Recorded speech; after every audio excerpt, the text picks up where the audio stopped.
everyone having a blessed hot soaking Sunday? Soaking Sunday. Here's some more wordplay. I have a few words here that are hardly used, and we know why, because they are hard to pronounce, a lot of these words.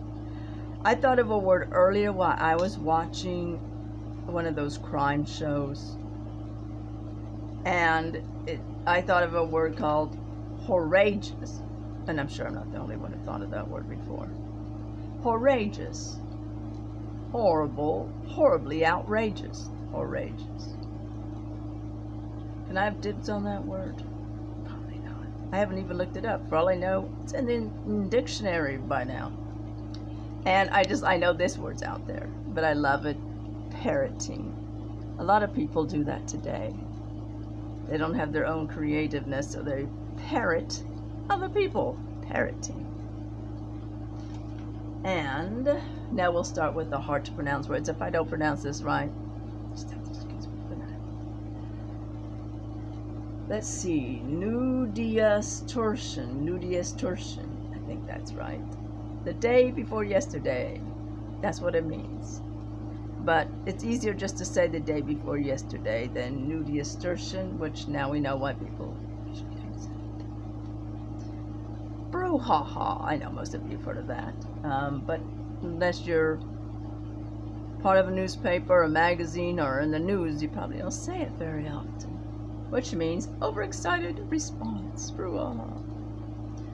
Cattywampus. Yeah, we've heard of that one before, I'm sure most of us. Disorganized, or when something is not properly arranged. I am sure that Monica on Friends thinks there's a lot of cattywampus things about. She was one of my favorite characters. How you doing? Okay, and the next word is flibbertigibbet. Probably have heard of that one before too. It's a flaky, over-talkative person, which people probably think I'm a bit that way sometimes. No. Borborygmi. Yes, they have a word for everything. Even the way your stomach rumbles. That's called a borborygmi. And pandiculation. Like I said, they have a word for everything. That is the way your torso stretches when you yawn.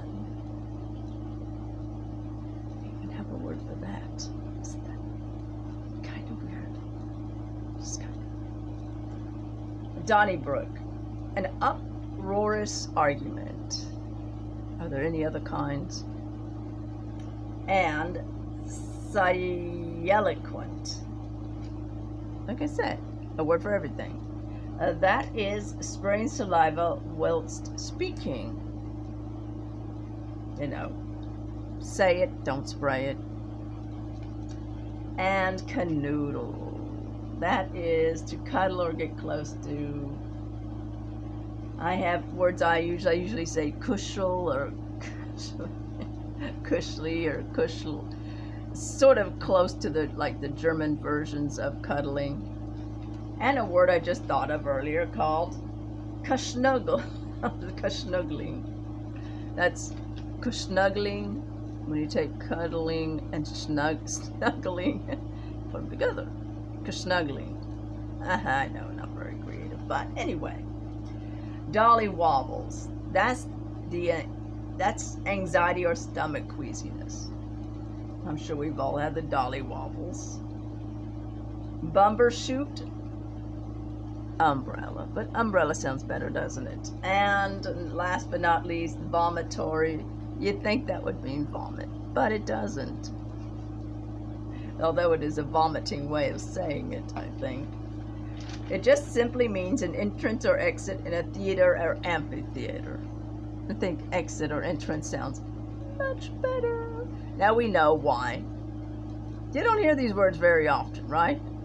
And since that was a short little thing, I have some look-backs in time. Did you ever want to know what probably not, but did you ever want to know what Lavender Rose looked like when she was her last year of high school and she did her senior class pictures? I got some of those. I don't know if you can see it very close. I don't know how good that is either. Okay, here's another one.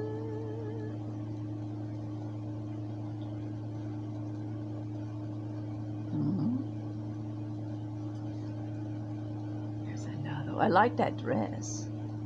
I like they did the outside. That was really outside.